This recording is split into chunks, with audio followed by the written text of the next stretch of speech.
How to perform hip ladders in 2 minutes or less. This is Blake with Kaizen Training and Nutrition.com, breaking down what we refer to as hip ladders.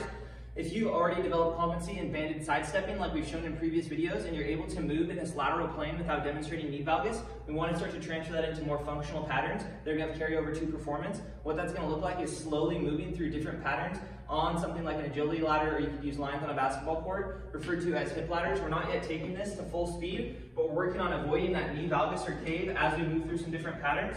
I want you to assume that hinge position, and we're going to work through some different patterns, which I'm going to break down here. To start, just walking the lines with 2 steps in each box, maintaining function in our hips the whole time. You would do that forward and backwards. Next, some things you might do would be to move laterally, so in, out. This whole time, I'm watching my knees. So as I step in, I want this knee to remain over my foot. I also want this knee to prevent that cave. What you'll often see is someone's focused on this knee and this one will cave.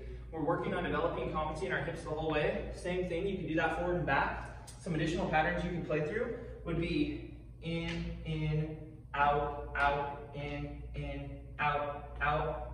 You can move laterally. You can step in, out, in, out. Play around. You can get creative. Those are 4 quick and easy ways that you can start to do this. But working through 5, 6, 7 different patterns.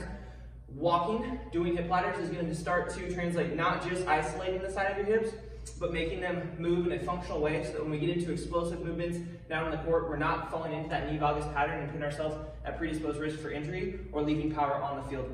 If you have any more questions, if you're interested in training, nutrition, or coaching advice, check the link below for Kaizen Training and Nutrition.com.